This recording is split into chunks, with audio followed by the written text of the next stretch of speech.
Boa noite, gente boa, gente bonita. Boa noite, bem-vindos. E aí, hoje nós recebemos uma sugestão da Ednita, né, para falar sobre presença. A Ednita até colocou: será que existe mesmo isso? E aí, Ednita, o que que fez você trazer esse tema para gente? Nossa, foi muito do nada. Na hora que você colocou no grupo, assim, que hoje ia ter a reunião, né, o 700, aí eu falei assim, nossa, e eu tava, assim, bem nesse estado, digamos assim, né? Aí eu falei, nossa, interessante, né? Eu queria saber, será que realmente existe esse estado de presença ou é só mais um nome para eu estar aqui agora, né? O que que é isso? Você estava sentindo o que você falou? Você estava nesse estado de presença? Digamos que sim, eu tava, assim, bem de boa, assim, sabe? Sem dar atenção pros pensamentos, mó na paz, assim. Então você sabe que existe, né? Você estava no estado da presença. É, Então, por que que a gente sai desse estado da presença, né? porque Aí tá a nossa questão. Então vamos lá. Tem uma coisa que a gente já sabe, né? Que é a sincronicidade, né? E acho que não foi à toa que você sugeriu esse tema, porque justamente eu estava bebendo da fonte lá dos vídeos do Swami Atmananda Udasin, né? Que é muito bacana, né? Acho que vocês já viram. E ele estava justamente falando sobre isso, né? Qual que é esse caminho, né? É muito bonito, né? Ele fala com uma propriedade muito grande, então depois eu vou até colocar no grupo esse vídeo específico, né? Que a gente estava falando, estava vendo hoje de manhã, e aí a Dinita veio e falou sobre esse tema da presença, né? A questão é que nem você está falando, né, Dinito? Será que existe mesmo isso? Que a gente parece que experimenta tão pouco disso, ou quase que não consegue experimentar esse estado, e isso parece até que é uma fantasia. Hum, no fundo, a gente sabe que o estado da presença é constante, né? Mas a gente não percebe, a gente está mais ligado com atenção nas nossas necessidades, né? Naquilo que a gente está denominando a nossa história. E realmente essa história é a nossa história pessoal. Então tem que prestar atenção nesse adjetivo, que ele é muito importante, né? A pessoalidade. A gente está envolvido a todo momento com a criação da nossa pessoa, né? A gente tem uma preocupação grande com a nossa pessoa. Então,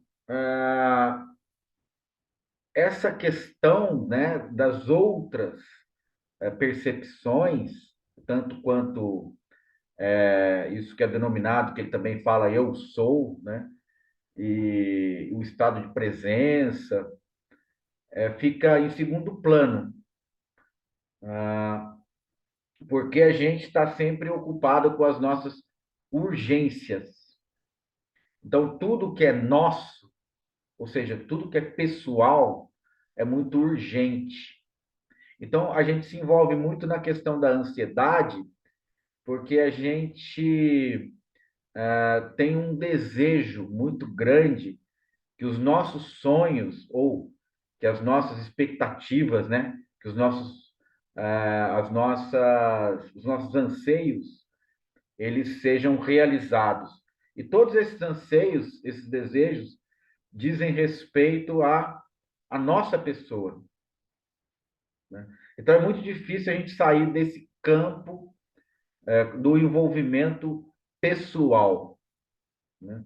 Então, a nossa vida se restringe basicamente a esse campo pessoal. E quando a gente ouve, né, assim, parece que ecoa, ressoa um pouco como verdadeiro esse estado, né, que você trouxe, né, que seria a presença, parece um pouco deslocado da nossa realidade.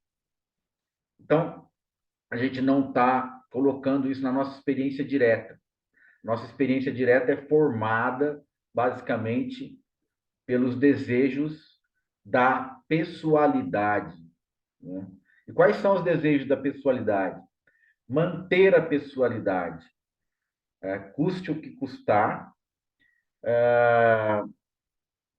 aquilo que faz bem para a pessoalidade, aquilo que proporciona o bem-estar pessoal, ou seja, as pessoas que estão à nossa volta, que nós amamos, né? Mas que são nossas propriedades, vamos dizer assim, né? Que são nossas. Então, nós temos o medo de perder as nossas propriedades, e entre elas, as mais valiosas são muitas vezes pessoas, também pessoas, né? Que nós enxergamos como pessoas. Então, a gente tem que entender qual que é a base da projeção dessa realidade, né? O que está fazendo essa realidade, nesse caso, o Atmananda Udasin, né? Ele está usando a palavra mente, que é uma forma diferente da que a gente usou quando a gente fala do Zen, né? E essa mente é algo que está, ou a gente pode até adjetivar, né? É como pequena mente, ou a mente que está envolvida com um processo de deformação, um processo de ignorância, né? Que se fala no budismo, ou um processo, então, contaminado, né, pela ilusão, por essas projeções. No fundo, isso que a gente percebe como realidade é uma criação dessa mente, tá? Porque é uma forma da gente conceber essa realidade e, no fundo, não é. A gente não pode afirmar exatamente que ela é fidedigna. Realmente isso está acontecendo de forma absoluta. Isso aqui pode estar acontecendo de uma forma compreensível, né? Ou uma tentativa de compreensão pela concepção da mente humana, tá? Essa mente que é carregada de condicionamentos também, né? Os condicionamentos vêm depois, mas a estrutura mental é que produz a realidade. Nesse ponto que ele está chamando de mente, isso que está produzindo a realidade através dos sentidos, né? Os sentidos estão captando, então, os estímulos sensoriais que vão chegar em um ponto no cérebro onde vai haver uma descrição dessa realidade, tá? Não significa que ela seja igual para todos, nem para todas as espécies de animais, e que ela seja realmente o que ela aparenta ser. Tá? Então, aí a gente coloca uma possibilidade da realidade não ser isso que nós estamos vendo. Já é uma forma de você se desprender do particular, da pessoalidade, né? Porque você começa a enxergar que essa realidade está sendo produzida pelo seu olhar pessoal. Mas você também admite que ela pode não ser a realidade como ela é, mas como você vê, tá? Então aí você começa a admitir que o mundo, né, seja algo que você desconhece, mas que você está interpretando. E não é só unicamente pelas informações culturais, pela formação também, pela imersão na civilização, os conceitos, etc. Né? Tudo que você aprendeu até hoje, não é só por isso. É pela, vamos dizer assim, conformação mental que está atuando, né? A forma que nós estamos vendo, percebendo as coisas. Então, a gente começa a admitir que essa não é uma forma absoluta. Ou seja, você começa a duvidar daquilo que você está apreendendo como realidade. Isso é importante, tá? Isso é importante. Porque você começa a perceber que o mundo que você está vendo pode não ser o mesmo de que outros veem, que outros sentem, né? Então você começa a já admitir que o olhar pessoal da estrutura mental pode ser falho nesse sentido. Então você começa a admitir que isso que você vê pode não ser real, né? Isso está aparecendo, se manifestando de uma forma aparentemente real. E aí o que que acontece? Você começa a duvidar da forma que você sente as coisas. Isso é importante? É. Porque, no fundo, quem está sentindo é isso que você chama de pessoa, de pessoalidade, né? Que é o sentimento particular. Particularmente você vê dessa forma, mas você admite que isso pode não ser a mesma forma que todo mundo vê, a mesma forma que todo mundo sente, né? Então começa a ter uma abertura. Isso te dá uma abertura. Por que que é importante chegar na presença, Ednita? A partir de de você começar a admitir o olhar não pessoal, não pessoal, tá? Porque para a gente admitir a presença, a gente tem que então começar daí, começar daí. Olha, tudo que eu estou vendo, tudo que eu estou fazendo, eu acho que está dentro da minha história. Você reduz a sua vida à sua história. A sua vida é a sua história se desenrolando através do tempo. O que é essa história? São os fatos, os acontecimentos, as situações que você vive, o comportamento que você tem, a atuação que você, né, do dia a dia. Mas essa história, será que ela é tão consistente assim? Por exemplo, há 4, 5 anos, você lembra de algum fato importante?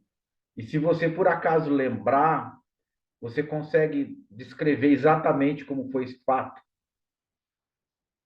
Você vai ter que recorrer à memória, né? Será que a sua memória está tão assim fidedigna ao fato como ele realmente aconteceu? Ou é um ponto de vista renovado sobre o fato? Você vai lá buscar na memória algum fato, mas você está vendo ele a partir do seu ponto de vista atual. Então você está revisitando aquilo e reinterpretando aquilo. Eu acho que não foi assim. Eu acho que foi assim, né? Deve ter sido porque você está usando os elementos que você está hoje, né? Com eles assim presentes, outros elementos que não aquele da época, tá? Então, por exemplo, você quando tinha 5 anos, o que você fazia? Eu gostava de ver isso, eu gostava, mas você não vai mais sentir da mesma forma que você quando você tinha 5 anos, porque era totalmente diferente. Então, mesmo uma lembrança, ela é reinterpretada. Ela não é a lembrança como ela foi naquela época. Ela pode ter uma base como um estímulo daquela época, mas ela está sendo modificada pelo olhar de agora, né? E o que é esse olhar de agora? De uma pessoa mesmo, porque é um olhar particular. Antes era um olhar particular. Naquela época, você se sentia daquele jeito, etc. Hoje você se sente também de uma outra forma, pode ser, mas a sensação é a mesma. Que você é uma pessoa, você é alguém. Então, o que está perdurando na sua vida toda? Eu sempre fui eu. E aí que está a diferença, que você confunde esse eu com a presença. E você acha que você é alguém em particular, uma presença particular, né? E é como o Swami fala, né? Há uma presença, mas não há várias presenças. Há uma presença, né? Mas para a gente chegar a isso, a gente tem que começar a ver como a gente enxerga, para ver se a gente consegue atingir essa forma mais sutil de perceber, que é a percepção da presença mesmo, né? Então, primeiro, a presença, ela não é pessoal. A presença é antes de iniciar a pessoalidade. Só que a questão aqui que é muito legal é que a pessoalidade tem um começo. Ela se inicia. E não é que ela se inicia a partir de condicionamentos. Os condicionamentos reforçam a pessoalidade. Mas ela se inicia com a palavra eu, que é onde você está querendo apontar essa pessoalidade. Isso que é particular, é seu, eu, né? Então, esse eu, depois que ele surge, né? Aí ele fala até que seria o primeiro pensamento, o pensamento que mais interessa, porque os outros são periféricos, vamos dizer assim, né? A gente teria que se concentrar no pensamento eu, tá? Ah, mas veja, a gente vai explorar um pouco o que é essa questão de pensamentos periféricos, né? É aquilo que basicamente não nos atinge. Quanto mais você se distancia da história que é contada por autocontada, né? Da sua própria história, a história de si mesmo, essa narrativa, ela contém também um conteúdo de pensamentos, um conteúdo de auto-identificação com pensamentos sobre você. Então, o eu, ele é composto primeiro de uma ideia central e depois ele vai se derivando, vamos dizer assim, com auto-ideias, né? Onde você é o principal personagem, né? As minhas coisas, as minhas relações, o meu dia, o meu trabalho, eu estou cansado, eu estou alegre, eu estou. Então, tudo vai se desenrolando. Esta é a minha história. A história também tem essa particularidade de ir se desdobrando através do tempo, né? E quem está se desdobrando através do tempo? Você, né? É a sua história se desenrolando, é a sua vida. Então, a vida, ela está limitada ao tempo. Então, você começa a limitar, porque a história tem um começo, um meio e o fim, né? A história é um enredo que se desenvolve no tempo. Então, aí está também a sua história temporal. Então, este eu, o que que a gente pode dizer sobre ele? Ele é temporal, necessariamente temporal, porque a história desse eu está em curso. Esse eu já teve 15 anos, esse eu já teve 5 anos, já teve, né, 30, por aí vai, né? Então, ela está em curso. E essa sensação que há um eu, né, que é central, e ele tem um nome, né? Cada um aqui tem um nome, cada um é um eu que tem um nome. E esse eu também tem uma coleção de emoções e sentimentos que a gente vai chamar de samskaras, né? E vasanas. O que é o vasanas, né? São as tendências. Esse eu costuma ah, agir de certa forma, se comportar de certa forma, né? São vasanas, e sanskaras são as marcas, os carimbos, né? Como se fosse um carimbo, uma marca, que não é bem a tendência, mas é a tendência potencial, né? É algo que o vasana, aquilo que você está produzindo como ação, vamos dizer assim, né? Aquilo que se torna uma ação, uma tendência para fazer isso, tá? Você vai sair da sua casa. Você tem vários caminhos para percorrer até determinado lugar. Mas você tem uma tendência de pegar um caminho que você acha que é o mais próximo, mais seguro, sei lá. Mas você já tem aquela tendência de pegar aquele caminho. Então a tendência já tem assim, uma característica de estar em movimento, está sendo produzido, tá? A marca, que é Samskaras, é antes de você começar a agir, ou, né? Antes de você sair de casa e pegar o caminho, é Vassana. Provavelmente você vai fazer aquilo, daquela forma. E aí, quando você põe aquilo em prática, isso é Samskaras, que é o caminho que está sendo feito. Isso é uma qualidade, né? Individual ou particular, pessoal, né, que a gente está falando. Porque aí é uma.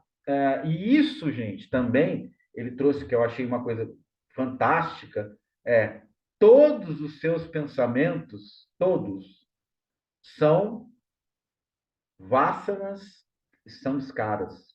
Todos.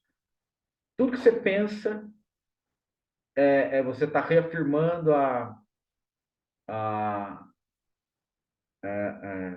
pessoalidade, né? Reafirmando esse eu.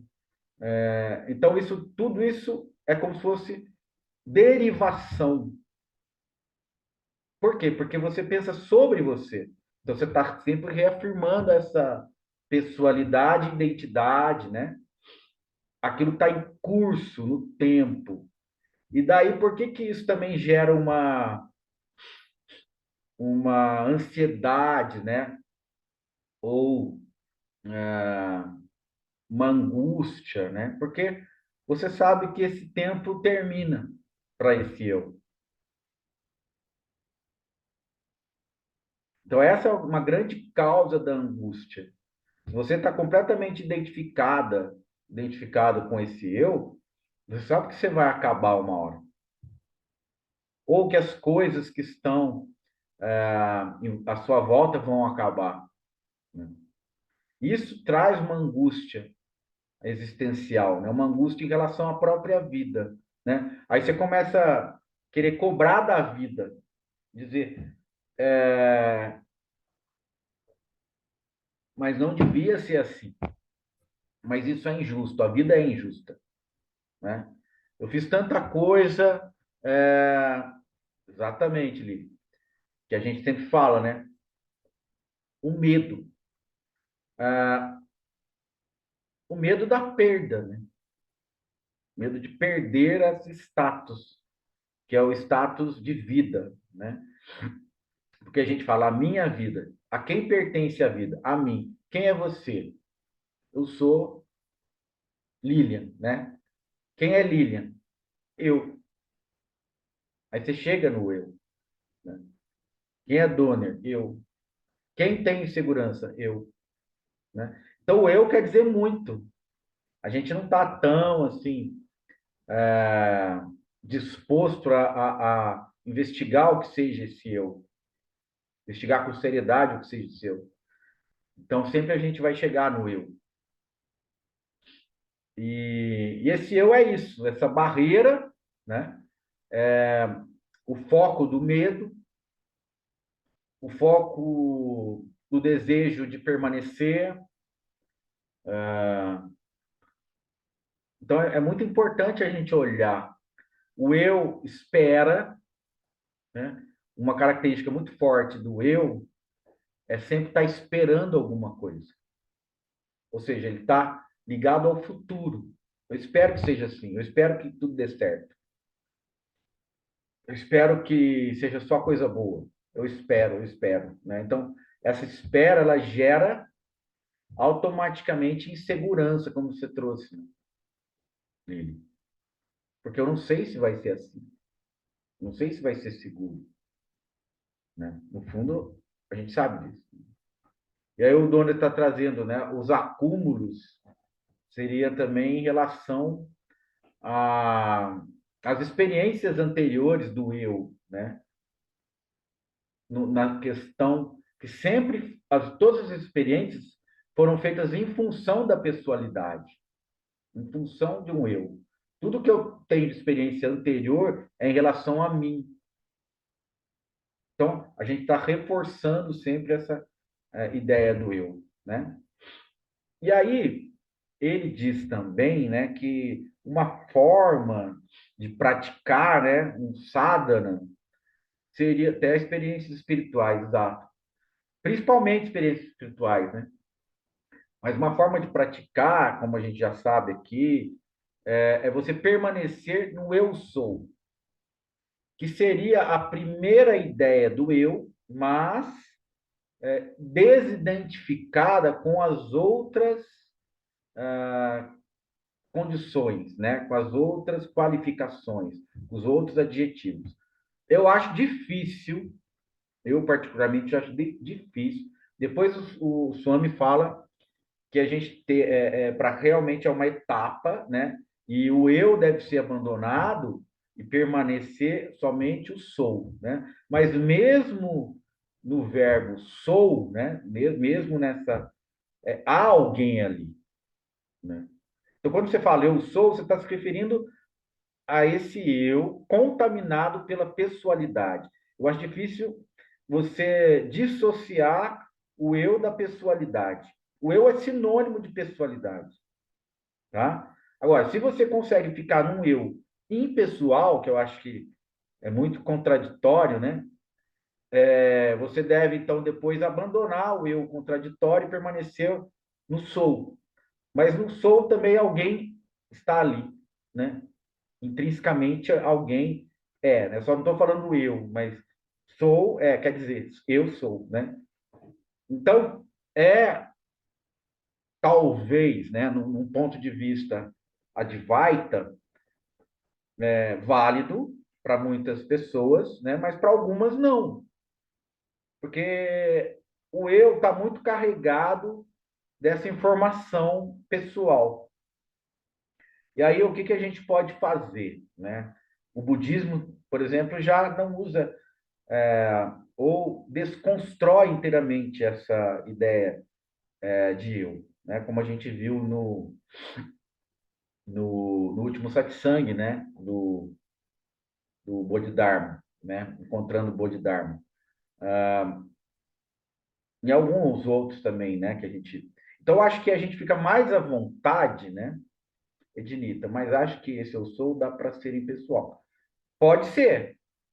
É isso que eu digo. É muito de cada um.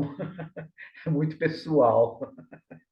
É muito Sim, é que as pessoal. palavras carregam, né? As palavras carregam Café. muita coisa, né?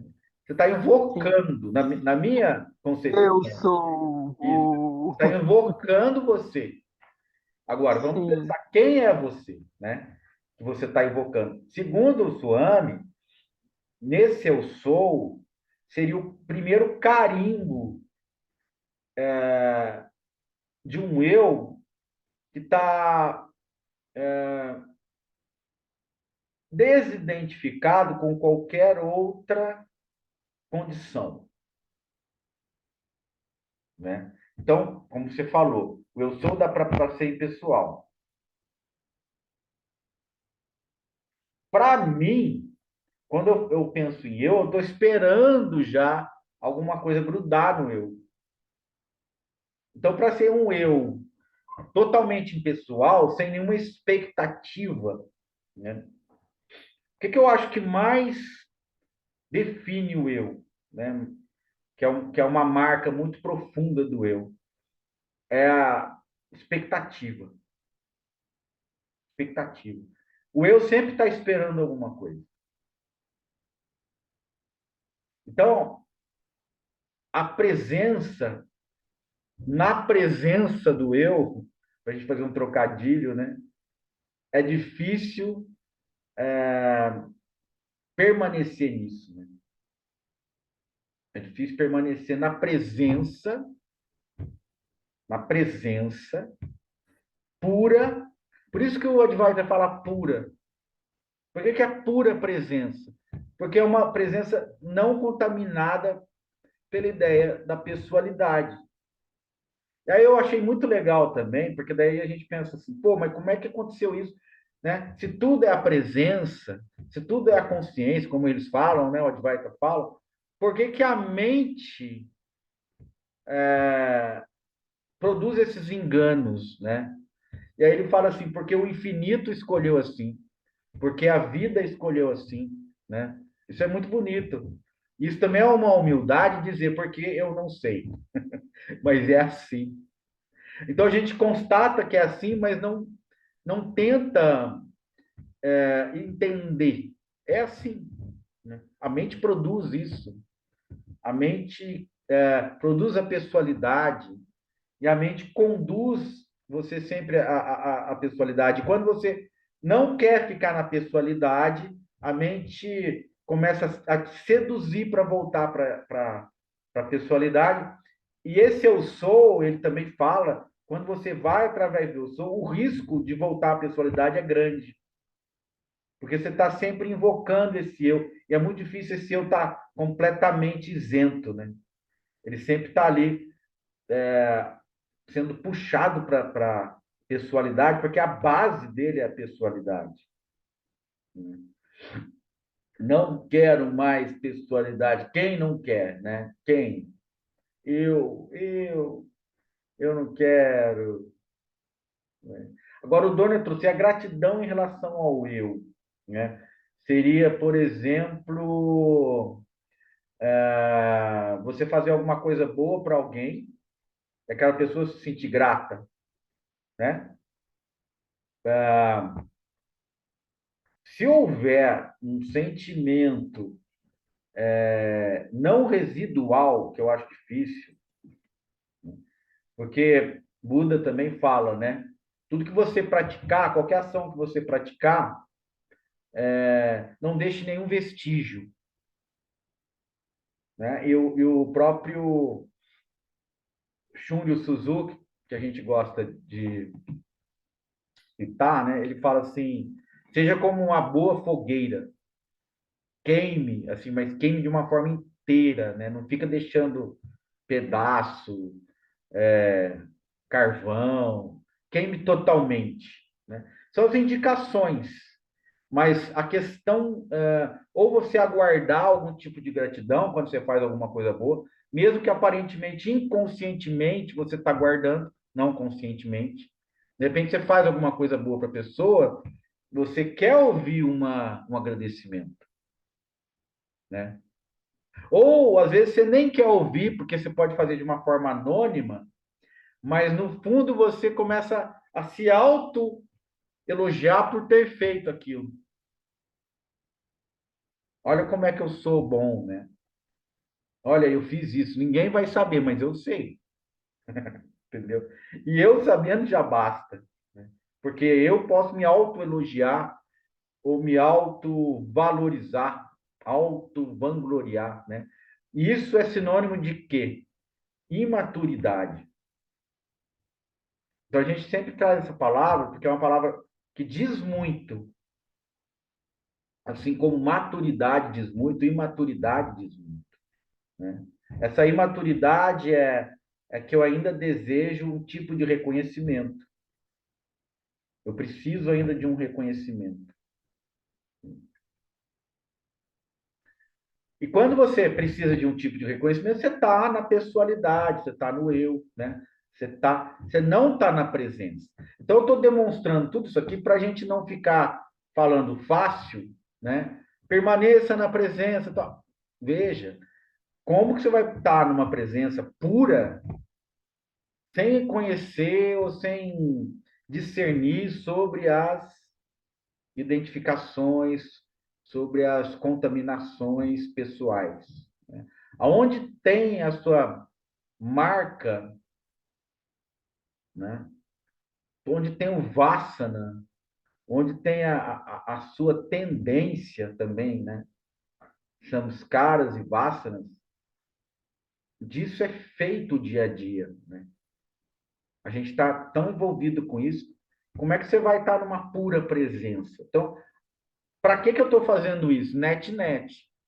Não, o que, que é a pura presença? Não é isso. Não é pessoalidade. Não é eu. Não é isso. Aí o que restar é a pura presença.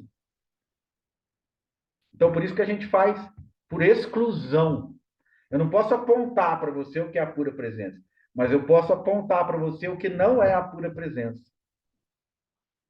Então, aí a gente pode vislumbrar a pura presença.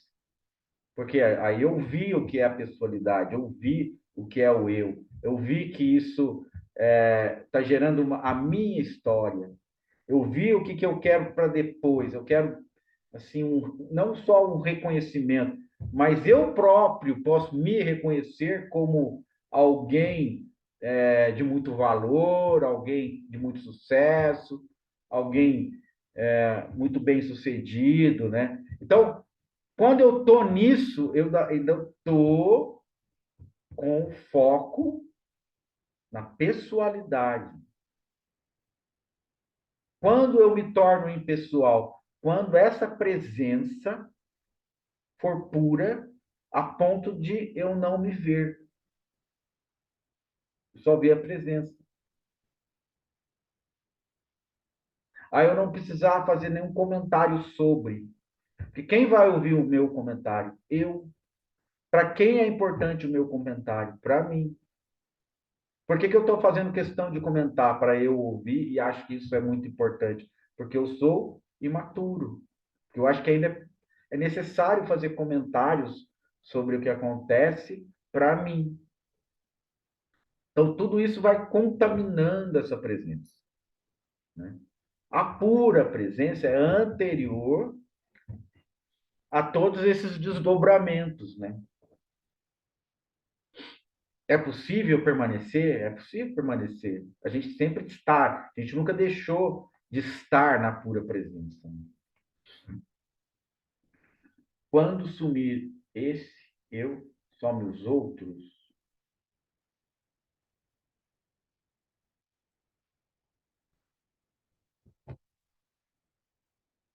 Onde está o eu?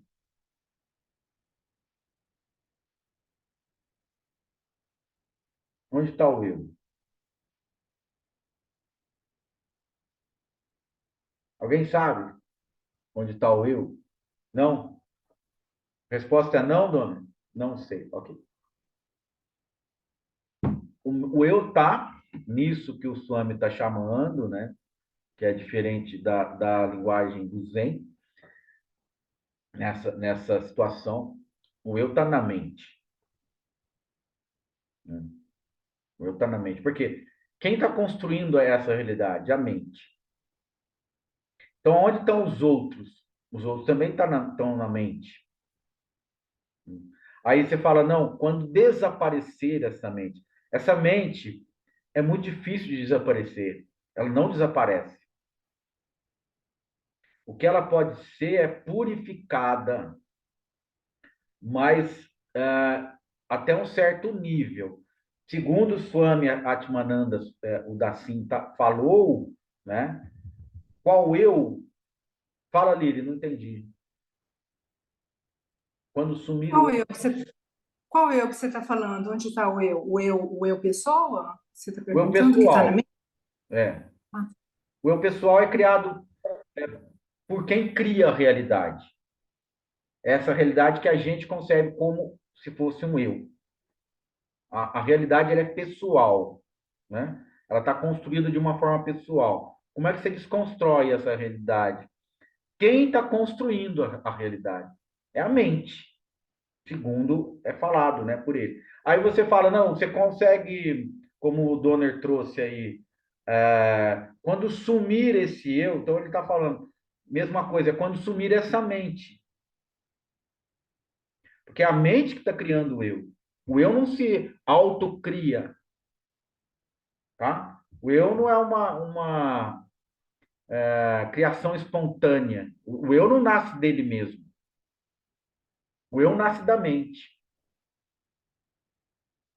E o que que é essa mente? A mente é a impressão que cada um de nós aqui tem sobre a realidade. E essa impressão, ela gera uma construção mental, que a gente está chamando de mente, e que tenta traduzir essa realidade de uma forma cognitiva. E para traduzir de uma forma que você possa entender, entre aspas, né, pelo menos achar que entende essa realidade, o primeiro elemento, vamos dizer assim, que essa mente usa como um instrumento é criar um eu, alguém que vive essa realidade, né? Alguém que vive uma história, alguém que vive uma vida. Ou seja, a ideia de um eu pessoal. Porque todas as suas impressões são pessoais, tá? Quem sente? A Lilian. O que você sentiu, Lilian? Você está se sentindo bem? Ah, não, eu fiquei um pouco enjoada. Quem ficou? Eu. Então sempre tem um eu atrás de tudo. Quem colocou esse eu aí? A mente. A mente, quando construiu a forma de conceber a realidade, e você tentar entender a realidade, você tem um entendimento da realidade. Todo mundo tem um entendimento parcial da realidade. É um entendimento limitado, né? A nossa concepção. Então, mas a gente tem uma certeza que a gente entende. Mas nós entendemos porque nós achamos que entendemos. E a gente concebe a realidade a partir de um eu. É o elemento que a mente lançou mão para tornar a realidade mais palatável. A realidade ela é mais palatável se houver um eu. Se não houver o eu, que é um elemento catalisador, né? Ele na verdade, está assumindo um papel de catalisador da realidade, né? Ele está centralizando a realidade em um ponto, porque a realidade não é muito centralizada em ponto nenhum, porque ela acontece de uma forma onipresente, né? Não localizável. Se você começa, a gente já falou sobre isso e já direcionou a experiência direta sobre isso. Se você começar a procurar o eu, você não acha. Onde está localizado esse eu? Né? Ou aquela questão, onde está localizado o pensamento? Também você não acha. Né? Espacialmente, você não acha. E é uma forma, então, válida, né, da mente traduzir a realidade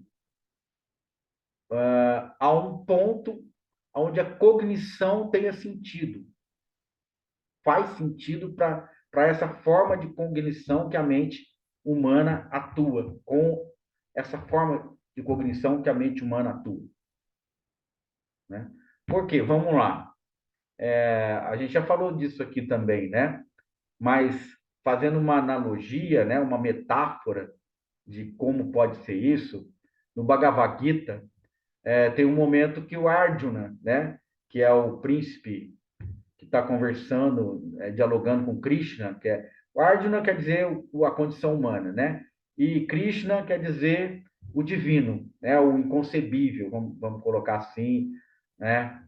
Aquilo que não é uma ideia, aquilo que não é pessoal, mas ao mesmo tempo então, é, é isso aí, né? Seria então uma coisa assim aberta, ampla, em suma, Deus. Mas quando a gente fala Deus, você já começa a idealizar uma coisa, né? Até Krishna tem uma imagem, mas tudo bem, vamos por aí.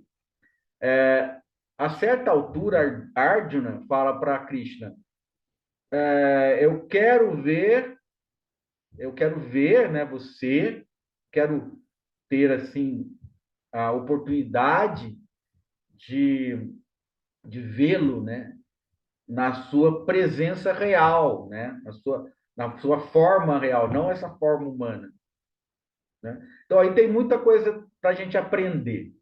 Olha para você ver. Se Deus não se transformasse em Krishna, Arjuna não ia perceber Deus. O que é Krishna? Uma forma cognitiva da mente humana perceber Deus. Por isso que Krishna se torna aquela forma humana. E o que Arjuna faz, né? Arjuna faz. Ele fala: eu quero ver você na sua forma original. Entendeu? E quando Krishna, é isso que você quer? E quando Krishna começa a tomar a sua forma original, de ter lá milhares de mundos, de ser aquela expressão infinita, né? Perfeita do todo, Arjuna não aguenta. Arjuna pede para parar. Não consigo, né? Então veja o que é isso mesmo, né? Se nós não tivéssemos essa noção de eu, talvez nós não aguentaríamos a realidade verdadeira. Talvez não aguentaríamos suportar Krishna, né? Krishna original nós não suportamos. Então nós temos que nos referenciar, né? Então, o que aconteceu com Arjuna? Quando Arjuna vê um Krishna localizado no tempo, no espaço, é um Krishna referenciado, né? Tem uma forma. Quando Krishna começa a assumir todas as formas, Arjuna não aguenta.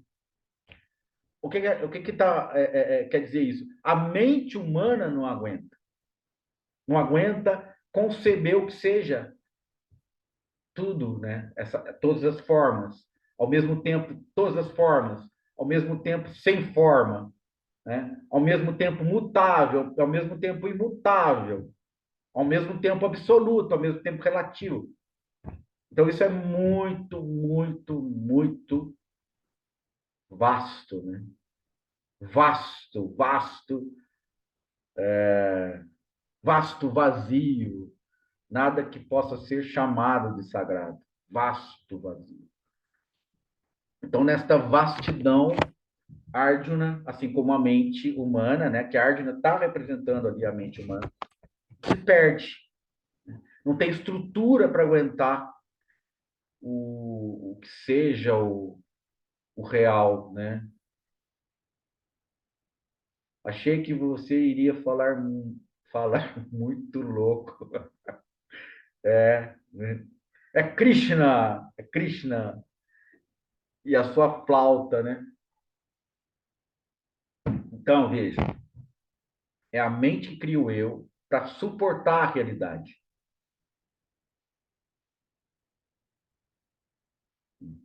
Aí, qual é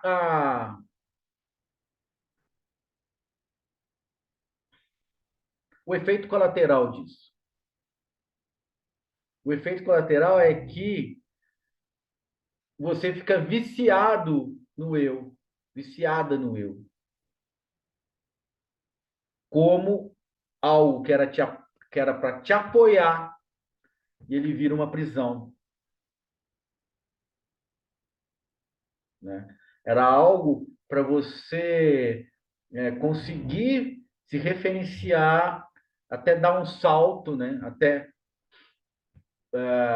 assumir a sua verdadeira condição, mas aí você associa esse apoio a um abrigo, e aí você não tem mais coragem de saltar. Você começa a viver vidas após vidas, aí que entra essa questão, né? Vidas após vida, então esse é o samsara. Você fica vidas após vida tentando achar o abrigo do eu, o abrigo da referência. Eu preciso saber quem eu sou, de alguma forma, eu tenho que me localizar. Então, o não localizável é muito amplo para a gente, porque é associado com medo, com insegurança. Eu não aguento o não localizável, né? Porque, mesma coisa que aconteceu com a Arjuna, né? A Arjuna começou a ver que não tem nenhuma localização e ficou louco. Não, eu preciso de uma referência, eu preciso de algo localizável no tempo e no espaço. Eu não aguento o não localizável. Então é aí que a gente está sempre se auto-construindo a partir da ideia do eu. Eu existo, eu vivo, né?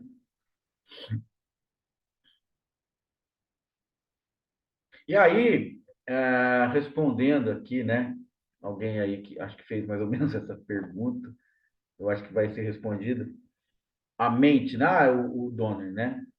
O Swami, ele localizou, entre aspas, ele indicou poucos, poucas pessoas, poucos gnanis, né, que conseguiram manter a mente pura, sem nenhuma contaminação, e alcançaram esse estado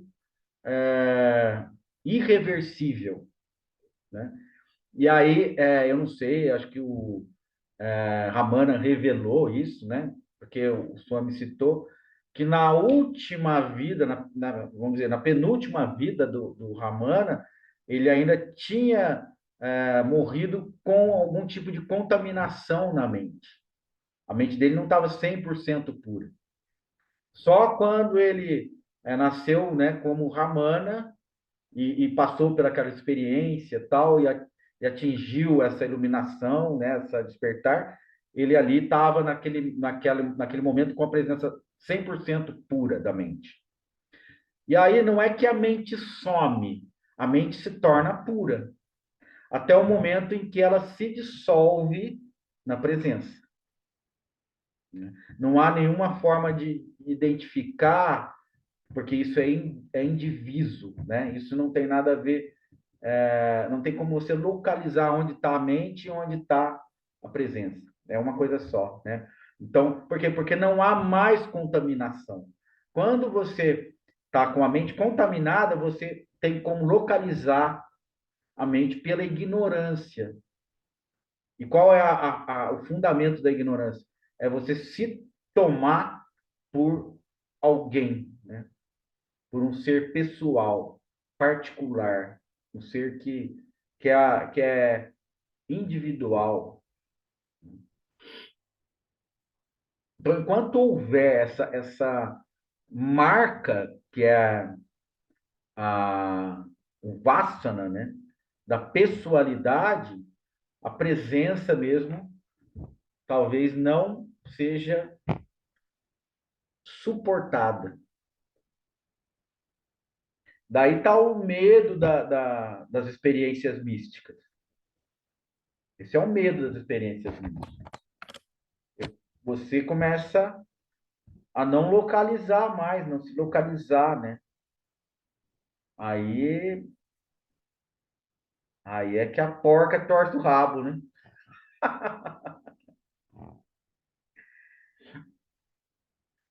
Então é isso, né? A gente tem que ir investigando e se dando conta e limpando, né? Se distanciando. tornar esse eu mais periférico, tornar esse eu mesmo menos central, prestar atenção nas nossas esperas, nas nossas expectativas, né? Quando eu chegar em tal lugar, por exemplo, quando eu chegar na academia, né, Dinito? Aí eu quero, vou fazer um bíceps lá, uma perna, tal. E aí eu quero que alguém venha e fale: "Nossa, gata, você tá bombando". É bom ouvir isso, né? Então a gente gosta, né? Mas aí é prestar atenção, deixar isso mais periférico. Não é que isso vai acabar. Deixar isso mais periférico é não se importar tanto com isso, não precisar tanto disso. Vamos trazer mais para essa coisa da necessidade, né? O quanto eu preciso disso, o quanto eu não preciso disso. Que é uma forma de purificar a mente. Quanto mais eu preciso de coisas, quanto mais eu espero coisas, mais preso eu estou nas coisas. Quanto menos eu espero as coisas, ou quando essas coisas estão mais distanciadas, ou a espera das coisas estão mais distanciadas, eu estou menos preso a essas necessidades, né? E a paz sendo estabilizada aos poucos em meio a todas as experiências, e a paz. Então, agora acho que já respondi, né, Donner? Quando a gente já coloca isso de uma forma mais periférica, as nossas necessidades em relação a isso, a essas, é, a esses desejos, né?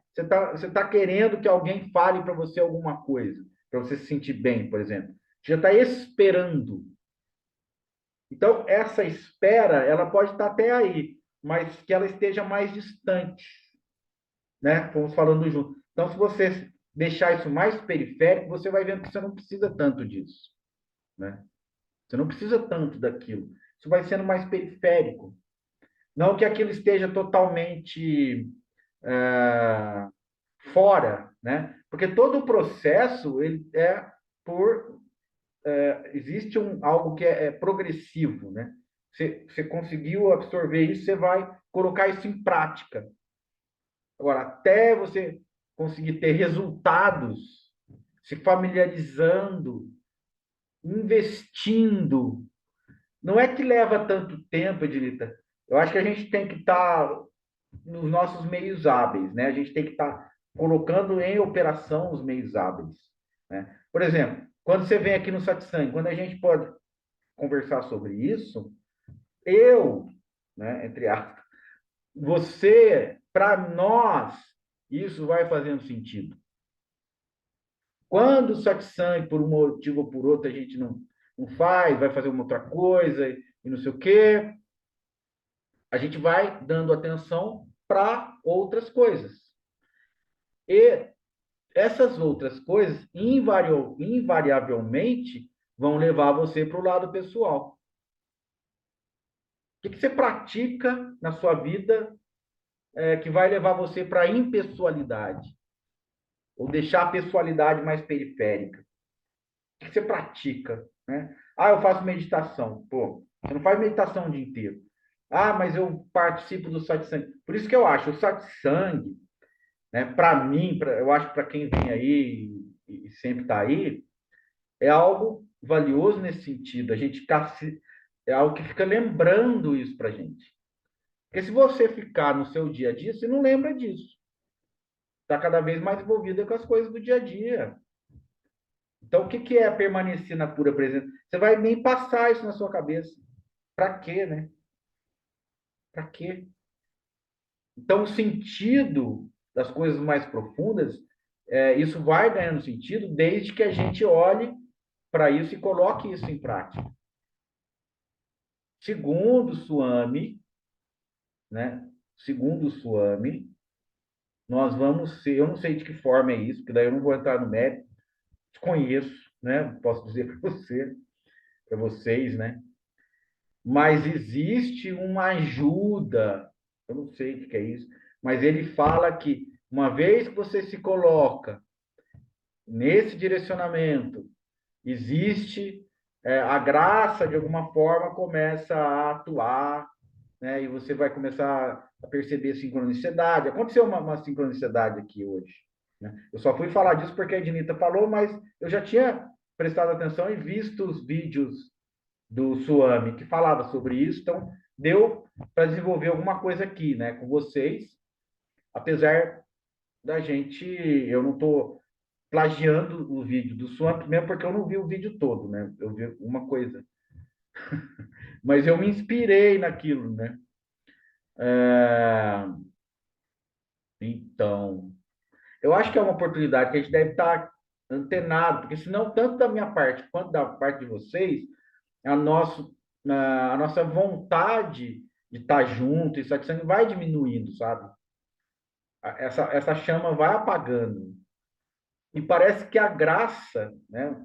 Ela queima a gente quando a gente quer, mas quando a gente não quer, ela não se expõe também, né? A graça não é pessoal, ela não está preocupada com o que você vai pensar dela ou vai deixar de pensar, né? Então ela tá aí para quem se expõe para ela, né? Acho que é por aí. Agora vamos lá, e a paz, vamos voltar aqui. Dona já falou, agora a Lilian.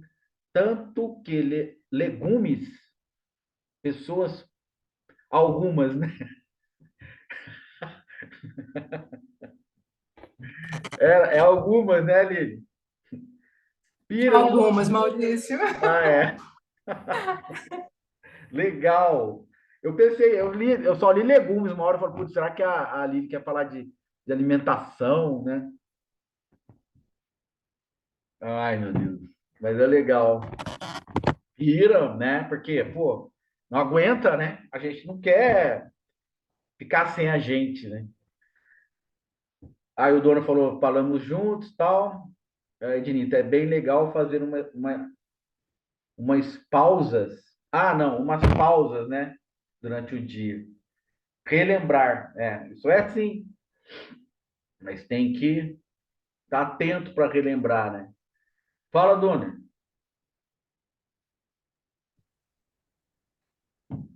Maurício, em relação à meditação, quando você falou que não dá para praticar o dia todo, tal, assim, eu venho praticando uma meditação do som, né? Eu não sei nem o nome dela, mas Uhum. é a gente praticar a meditação em torno dos sons que a gente considera agradável e desagradável. Então, o desagradável vai ficando cada vez menos Certo. Legal, agradável. Vai legal. aceitando, né? Vai deixando, né? Barulho, por exemplo, cidade, moto, coisa que todo mundo no dia acho que reclamou, né? Sim. Ah, barulho chato, tal. Então, com o tempo, já deixou com pouco tempo de prática, já deixou de ser chato. Sim. Desagradável. Neu- neutralizou, mas não 100%. Aham. Mas, assim, o Osho mesmo é que passa, né, no livro Orange, essa meditação. Uhum. Uma das, né, tem várias. E ele fala que chega um momento que fica como se fosse uma sinfonia, né, música clássica, né? Ele faz essa associação, essa comparação, né? Uhum. Então, eu não tenho essa experiência de ser como uma música clássica, mas que já deixou de incomodar. Tipo, vou fazer uma comparação de números aqui. De Uhum. 100% foi para 60, o incômodo, sabe? Uhum. Então, acho que já é algo bacana, assim, que pode ser praticado da hora que você acorda até a hora que você vai dormir, Uhum. né? Trabalhando, passeando, fazendo qualquer coisa. Sim. Então, acho Agora que tem um cunho terapêutico, né? Vamos falar sobre isso também. Cunho terapêutico é você modificar alguma coisa que te incomoda para algo que torna isso agradável, né? Que é isso que você está falando, né? Então, esse cunho que o Osho estava colocando é um cunho preliminar, tá? Por que que é preliminar?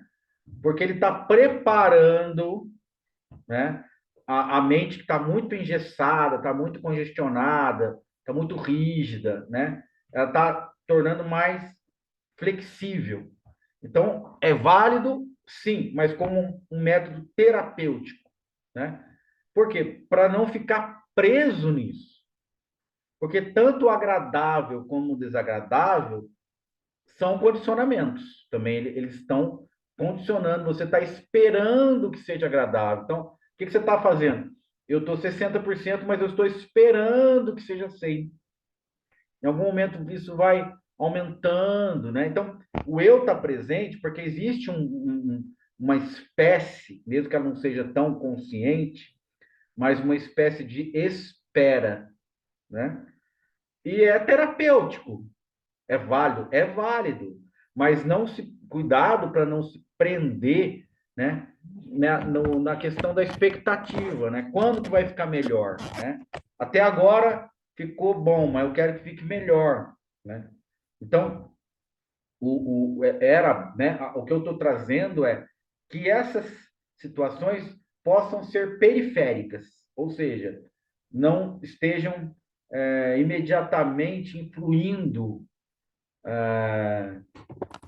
na sua estabilidade, né? Porque o que está mudando? Está mudando de desagradável para agradável.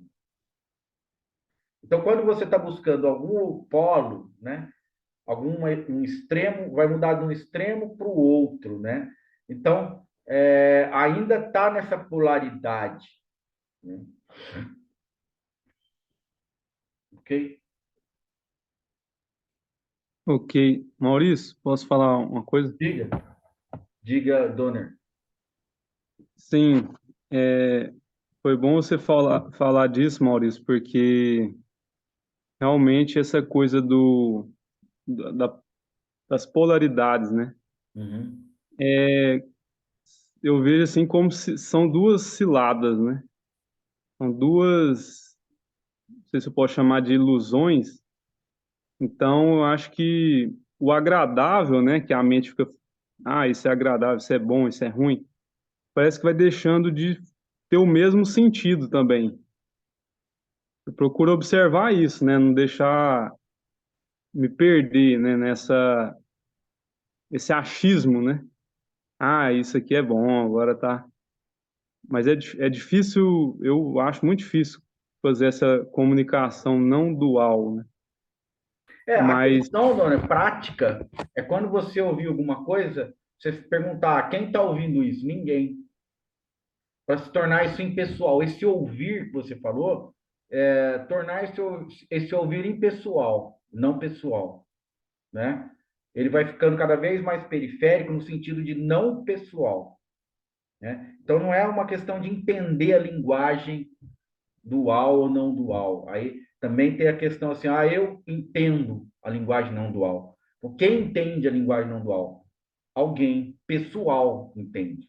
Alguém em particular entende, né? Agora, quando você vê uma coisa bonita e você entende que não é um eu que está apreciando aquilo, mas a beleza surge como uma manifestação da impessoalidade da realidade, aí sim, tá? Então você pode colocar o carimbo da impessoalidade em tudo. Não é o Donner que está vendo, não é eu que estou vendo, não é eu que estou vivendo isso. Uma experiência está acontecendo, mas para quem? Para a impessoalidade, para a realidade impessoal. Para a realidade impessoal. A realidade é impessoal, né? Aí você começa a se descolar, né? Descolar da ideia de que há somente a pessoalidade, né? Vai se acostumando. Para quem surge isso? Para a realidade impessoal, não para um eu. Isso é uma prática, não para um eu, né? Para quem surgiu o ruído desagradável? Para a realidade impessoal. Você pode fazer isso, inclusive, com ruído desagradável. Tá? Então, não é. Você está desprezando os extremos e os polos. Para quem está acontecendo isso? Para a realidade pessoal. Aí você está se, né, desacoplando da ideia de eu, né? Só vou, Adorno, antes de você fazer outra, vou pegar a Ednita, que também fez uma colocação aqui, ó. Falando junto, é bem legal fazer uma pausa para relembrar, tá? Assim eu fiquei nesse estado por meses, a Ednita falou. Eu achei que uma vez encontrado não seria perdido. O Swami fala sobre isso. Mas com o tempo deixei de relembrar e quando me dei conta, digamos assim, havia caído de cara na pessoalidade novamente e desde então não consegui mais por tanto tempo, só relances. Exatamente. E ele fala isso também no vídeo. Quando você está assim, o primeiro carimbo, vamos dizer assim, que a mente coloca é o eu sou. Se você fica nesse eu sou, você tem um risco de se desprender dessa ideia de eu, como você tem um risco de voltar para a ideia do eu. O risco de voltar para a ideia do eu é grande, porque isso que você está invocando está carregado de informação pessoal. Eu sou, está carregado de informação pessoal. Ou simplesmente eu sou. Mesmo sou está carregado de informação pessoal, porque quem é? Alguém é. Quem é? Eu. Né? Então, toda vez que você for chegando nessa resposta, né, no final está lá esse eu. E aí a gente vai explorar ou investigar melhor, né, se aprofundar na ideia desse eu, para ver até onde ela resiste. E você vai ver que ela não resiste. Ela não resiste, ela não tem ninguém. Né? Há a existência, há a vida, há a presença. Então, o próximo passo, antes do eu sou, é a presença. Só que é a pura presença. A presença descontaminada. A presença que não é viciada em tendências. Uma vez que você vicia em tendência, vai por aquele caminho, é só aqui que eu vou, que é os samskaras, né? Que são as tendências.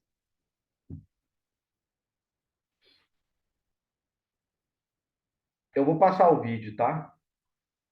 É que não existe o julgamento com o que surge. Lili, não existe os julgamentos, não existe o julgamento com o que surge. Sim, Maurício, eu não... Ah, foi a hora que o Donner falou da experiência de estar ouvindo os barulhos e acho que era isso. Ah, tá. E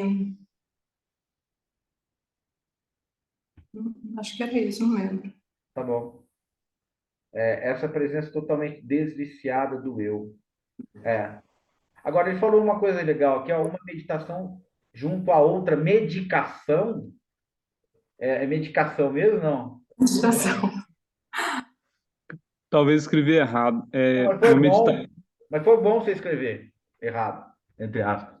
Porque o próprio Swami fala disso também, né? A questão da mente, da estrutura mental, ela está muito influenciada pelo próprio cérebro, né? Pela própria condição psicológica, mental, né? Então ele fala, para você ter um equilíbrio e, se for necessário, intervir com medicação, que seja feito isso. Entra com a medicação, né? Entra com uma terapia, entra com tratamento para dar uma certa estabilizada para você conseguir absorver isso que está sendo dito. Então, ele defende isso porque, assim como uma forma também de universalizar o entendimento, o ensinamento, né? Porque aí as pessoas que... E outra coisa, ele sabe que no mundo atual está um monte de gente desequilibrada que precisa de medicamento. Se você não tomar o medicamento, você vai ficar desequilibrado, né?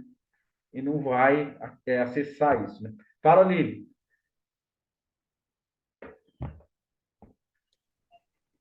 Maurício, será que a mente ela consegue por si mesma se purificar? Só pelo sadhana, só pela prática. A prática, né? Agora, a prática não é só meditação, né? Ela se auto-purificar, eu acho que não tem nenhum método, a não ser, por exemplo, você está ouvindo o satsang, né? De repente caiu uma ficha aí. Aí isso aí automaticamente vai produzindo, né? E para que serve a prática? Para que serve a Advaita? Para que serve o budismo? Ele também falou sobre isso. Só para te levar até aquele ponto. Então, esses são meios Maurício, hábeis. Pode falar, Lili. mas será que não seria assim? Também não sei se importa se fez isso. A graça mesmo agindo? Porque Entendi. Nada é impossível, né? Se for nesse ponto. Vou contar uma história aqui do budismo, né? O sexto patriarca chamava Huineng, né? Ele era analfabeto e a profissão dele era cortar lenha, que era uma profissão muito assim braçal, né? Era um trabalho muito pesado. Cortava lenha na montanha e trazia. Nunca teve instrução nenhuma. Aí um dia ele estava na cidade trazendo a lenha, né? E ouviu um monge recitando o Sutra do Diamante. E quando ele ouviu, ele se iluminou. Então a iluminação, o despertar, né?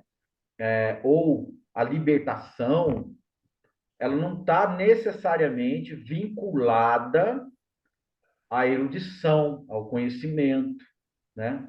Então, é possível? É possível. Sem nenhuma prática? É possível, né? Na literatura espiritual, em várias vertentes, existe essa possibilidade, né? Não está desvinculado disso, mas, como você falou, é possível a graça simplesmente acontecer? É. Mas eu acho que na nossa condição, se a gente não olhar continuamente para isso, talvez isso não ocorra. E outra, a gente não pode desprezar isso que o budismo aceita, que o hinduísmo aceita, que são as outras vidas. Exemplo, Ramana sabia profundamente sobre as escrituras, nunca estudou as escrituras. E aí, quando era perguntado para ele, mas como é que você sabe tanto sobre as escrituras? Ele, olha, eu não sei, pode ter sido nas outras vidas. Então, isso é uma explicação que, se você for admitir, né, na condição das vidas, né, sucessivas, que em algum momento você teve aquele conhecimento, né, e aí isso frutificou agora. E também é uma explicação para o Huineng, que veio a ser o sexto patriarca, né, do Zen, na China. Ele entrou em Samadhi, né, Nivirkalpa Samadhi, quando ouviu.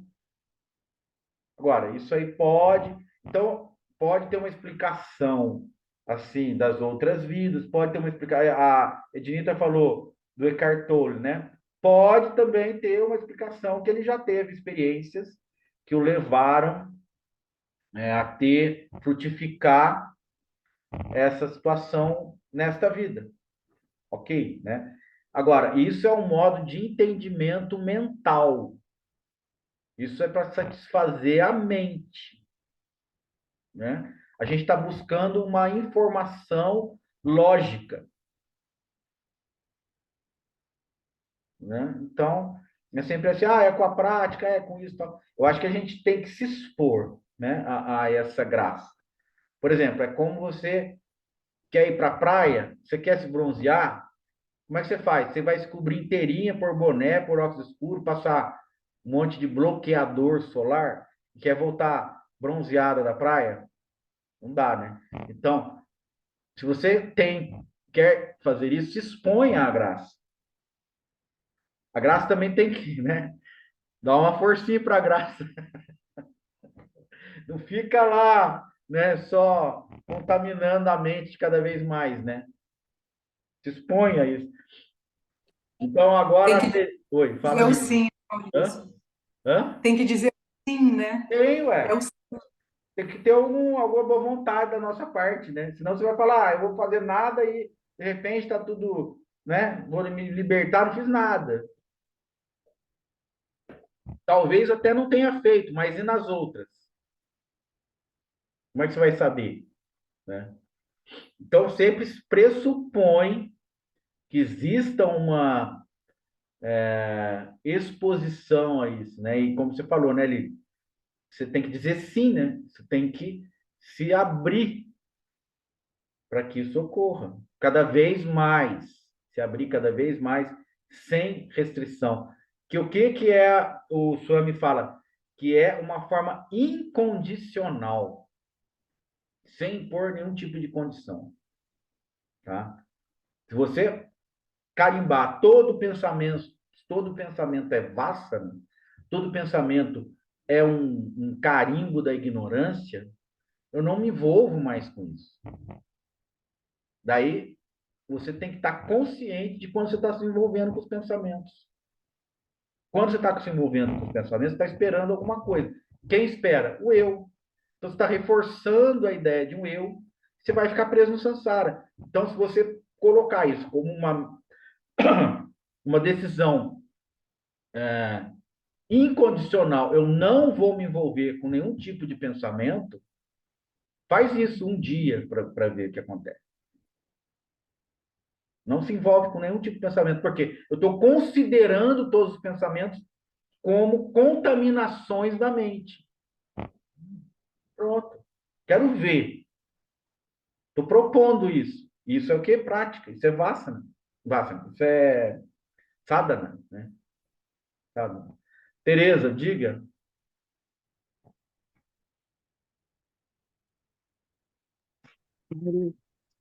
Tem tanta coisa que eu não sei mais se eu consigo elaborar agora. Mas, assim, quando foi falado aí do som, né? Porque tem até uma passagem no budismo que Buda pergunta para Ananda, não bate o sino e pergunta, ouve, Ananda? Ele fala assim. Aí o sino fica em silêncio e agora, ouve, Ananda? O Ananda fala não. Aí ele, como não, Ananda? Quer dizer, por quê? Porque a consciência dos cinco sentidos está presente. Então, a consciência do som está presente mesmo no silêncio. Foi isso que o Buda quis dizer, né? E aí, quando você estava falando aí da mente e do pensamento, você falou, eu ia te fazer uma pergunta, mas você falou outra coisa agora que me confundiu na pergunta. Mas você falou assim do Arjuna, né? Que a mente não aguentou, né, ver aquilo. E eu queria entender isso, né? O que é que de fato a mente não aguenta a ponto de não conseguir soltar a identificação com o eu, entende? O que é que parece que... Porque eu tenho uma sensação nítida que toda vez que eu tento soltar a desidentificação, eu estou enlouquecendo. Parece que é isso que está acontecendo. Uhum. Eu tenho É que um me medo. agarrar a coisa. Aí você bem me fala do pensamento agora. E se a gente pensasse, melhor, observasse, tomasse o pensamento como uma simples ideia, né? Qual foi o Manifestação. termo que você usou? Manifestação. Manifestação, isso. Como se o pensamento fosse uma só manifestação. E aí? Não vou responder a isso, é só um acontecimento. Você fala isso muito também, né? É só uma manifestação. Mas por que a mente não consegue aceitar isso? Né? Por que a gente tem... Ela começa a tirar referência, né? Tanto que você falou assim, o que é o medo que surge? Eu vou enlouquecer. É o medo de enlouquecer, né? Então, é uma ameaça à sua segurança. Isso vai levar você para uma situação de insegurança. Então, eu falo, então é melhor eu voltar para a mente. Porque a mente é o meu abrigo, a mente me protege, né? Tanto que na cena maravilhosa, né, do Pequeno Buda, o ego, né, ou a mente de Buda, a pequena mente, a mente egocêntrica, a mente pessoal, ela argumenta com Buda, né? Porque o Buda fala, ó arquiteto, agora que eu te vi, você não construirá mais esta casa, né? Ele fala isso, né, Tereza? Uhum. E aí o que que o arquiteto responde? Que é a mente. Ele fala, mas você vive em mim. Ó, e toda vez que a gente pode falar isso para o arquiteto vai responder isso e você cai na cilada. Você volta. Porque daí o Buda fala, eu estou liberto, né? Porque a casa não vai ser mais construída, porque a viga mestra está quebrada. Então, depois que ele fala isso, eu reconheço realmente que a estrutura, o que é a viga mestra? A estrutura da mente foi quebrada. Eu não estou mais acreditando, eu não preciso mais da mente. Né? Eu desfiz o elo, desfiz o laço que me ligava a esta mente. Então, quando você chega num estado onde você vai romper com a mente argumenta com você, mas você vive em mim. Eu sou a sua casa. E aí o Buda também usa esse termo, né? Você não vai construir mais esta casa, porque a mente está construindo uma casa. E o que que é a casa? Sinônimo de casa? De abrigo. Então você precisa de mim, porque eu sou seu abrigo. Você vive em mim. Então, por que que a mente impera? A mente impera porque ela subjuga. Por que que ela subjuga? Porque ela domina. Por que que ela domina? Porque você acha que precisa dela a ponto de fazer tudo para continuar nela. E ela sabe disso. Então, no final, quando você está quase saindo, ela vem e põe você na parede. Você vai me largar? Olha o que vai acontecer com você. Se você me largar, eu não sou mais responsável. Você não vai ter mais minha proteção, né? Ô, Maurício, e dentro do que você falou dos sanskaras, eu já percebi que tem um jeito disso acontecer sempre. Uhum, Tem um jeito que sempre quando eu estou começando a me desvincular da mente, pá, entendeu? uhum, Acontece, aí eu volto. E volto com isso. tudo a ponto de ficar completamente baratinada, porque aí eu acho assim que eu estou enlouquecendo. Uhum, E se eu não ficar na mente, eu perdi a mente, aí eu estou enlouquecendo, sim, etc. Ou não sou ninguém, porque uhum. sem a mente, quem eu sou? Isso. Você tem que Né? ser alguém, né? Se Então, referenciar, né? se não tem a mente, o que que eu sou então? Porque se tira todos os sentidos, sobra a mente. E se tira a mente, sobra o quê? Então, a gente fica, eu Porque há fico uma me imaginando. preocupação em ser alguma coisa. Isso, exatamente. Não deve, você deve se libertar da preocupação de ser alguma coisa, né? Inclusive, essa frase, né, essa afirmação eu sou, nesse caso, Tereza, e em muitos outros casos, ela é completamente é, nefasta. Ela é algo que atrapalha muito. Ela é reafirmação da mente. Então, não é para todo mundo. Eu, por exemplo, para mim não serve eu sou, né? Uhum. Estou invocando essa pessoalidade. Eu não consigo me distanciar, né? Na hora que eu falo eu, é eu com tudo que o eu tem, né? Ah, mas o primeiro pensamento não tinha nenhuma contaminação, que é o eu, né? Aham, que o Uhum. Ramana fala.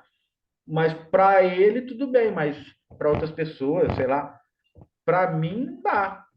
Você vai se pegar de novo com a sua história. Então, o que, que eu acho também?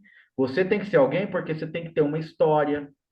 Você está se preocupando com o que o outro vai pensar do ser, se o outro vai gostar da sua história, se você vai deixar uma boa lembrança de quem você foi, entendeu? Então você está fazendo uma autoconsideração, né? Eu estou me autoconsiderando alguém legal, alguém importante. Eu quero que vocês, em algum dia, se lembrem de mim como uma pessoa bacana, gente boa, né? Que deixou umas coisas boas para o mundo. Então, é uma autopreocupação. O que eu falei? Você está esperando, você está criando uma expectativa sobre uma ideia que você vai deixar sobre você, né? Eu não sou uma louca, eu sou alguém que tinha. E se você for uma louca, qual o problema? Entende? E se eu enlouquecer? Vai lá para ver o que vai dar, entendeu? É isso, porque você chega na beira do negócio e a mente fala: Ó, você vai ficar louco, hein? Ah, daí você volta. É a mesma coisa. Do Buda está na frente da mente dele. Ele falou: oh, agora que eu te vi, ó, como senhor da casa, vou sair fora de você. Aí o consultor falou: ô Buda, se você sair, você vai ficar louco, hein, meu? Cuidado, hein? Nossa, não vou não, brincadeira, brincadeira. Aí você volta. Então você romper com isso e ver o que vai dar. Não precisa, sabe? Se atira. Quando você tiver, né, na beira do abismo, se atira no abismo e, meu, tá aí, é isso que nós temos para agora. Vamos ver o que vai dar. Nesse sentido, é o que o Ramana fez, né? O Ramana teve lá sei lá, uma síndrome do pânico, um negócio, na casa do tio dele, lá com 16 anos, sabe? Foi a primeira experiência mais forte que ele teve. Aí, o que ele fez? Ele sentiu que estava morrendo. Aí o corpo começou a ficar duro, tipo um cadáver. Ele começou a sentir todas os sintomas, né, da morte chegando, né? Aí o que ele se desesperou? Ele falou: não, puta, eu vou correr, vou chamar alguém. Não, socorro, tô morrendo. Não, meu. Ele pegou e falou: não, vamos ver o que é isso. Então, isso também é benéfico, uma certa curiosidade, né? Eu tenho uma curiosidade, puta, eu vou ver aqui, vou ficar aqui para ver o que vai acontecer. Não vou me desesperar, né? Porque quando você desespera, você quer correr para um lado, achar alguém para te dar a mão, entendeu? Tirar você daquela situação. E se você ficar naquela situação, é o que ele fez. Não, vou ficar aqui para ver o que vai dar. E foi nessa uma que ele viu que ele não era o corpo. Porque o corpo ficou ali como morto, mas ele viu que ele não morreu, né? Então isso trouxe para ele esse insight. Ele teve o insight pô, eu não sou esse corpo, eu não sou. Então isso foi uma experiência direta, né? É, ô Mário, nesse sentido aí de eu não sou esse corpo, é assim que a experiência que eu já tive, né, e eu comparo sempre eu falo surto psicótico ou loucura, sei lá, né, no sentido de surto psicótico, eu digo perder a noção de realidade, né, alguém colocou aí o que é loucura, é nesse sentido. E, na verdade, somos todos nós meio doidos porque a nossa noção de realidade é deturpada. Então, assim, mas é, eu nesse jogo da mente, tem hora que eu olho assim, eu parece que eu vejo um teatro. Aí, vindo desse teatro, parece que minha loucura aumenta. Porque eu fico assim, eu sou eu mesma representando e rindo de mim e assistindo a mim mesma. Então, isso é louco, isso é insano, como se eu fosse duas. E aí, um dia, eu estava até num estado assim meditativo, contemplativo, aí me vi numa guerra. Aí vi uma pessoa aproximando, e aí eu apontei a metralhadora para ela, né? E, e ele falou assim: por que você está com essa arma? Né?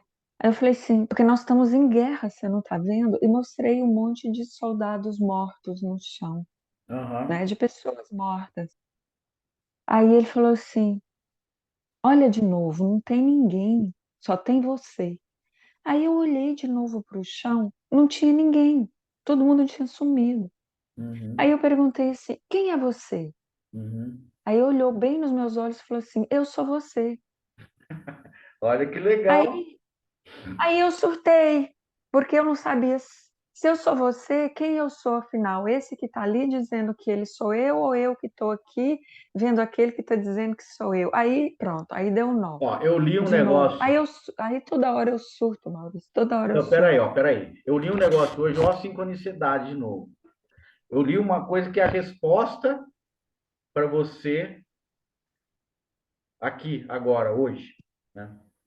O Swami mesmo, um vídeo dele, ele estava falando assim que aconteceu a mesma coisa com o rei Janaka, né? Que é daquele do livro, né? Que é esse aqui, peraí. Não, aqui, ó. Ai. Yoga Vasista, que é a história, né? O sábio E aí? Tá ao contrário? Tá. Não, tá certo. O Yoga Vasista. Não sei se está falando certo, não. O que aconteceu? O rei sonhou que era um mendigo. Mendigo. Mendigo. Ah, eu conheço. Então é a mesma coisa que você está falando. O rei sonhou, o Janaka sonhou que era um mendigo. Quando ele acordou, ele falou assim: eu sou um rei sonhando que sou um mendigo, ou sou um mendigo sonhando que sou um rei? E aí ele falou isso para todos os sábios do reino, e nenhum sábio conseguiu responder. Até que surgiu um jovem chamado Vacista e respondeu assim: você não é nenhum dos dois, nem o rei, nem o mendigo.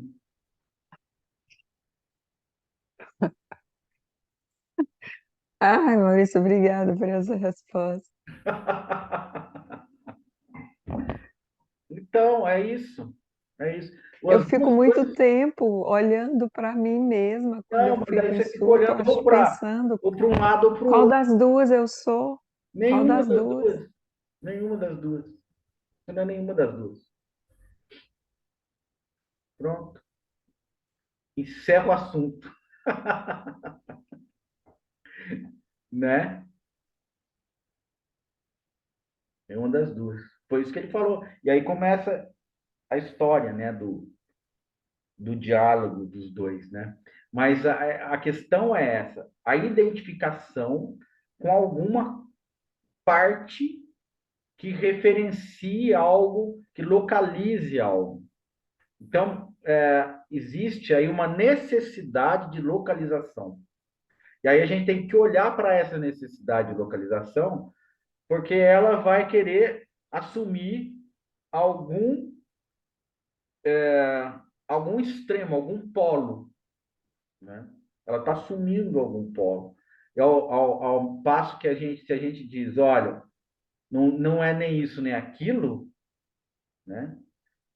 Você pode ficar na tranquilidade de não precisar ser. Porque é isso que você está sentindo, Tereza, é algo que, como se fosse uma necessidade imposta, que você mesmo se impôs, de precisar ser alguma coisa.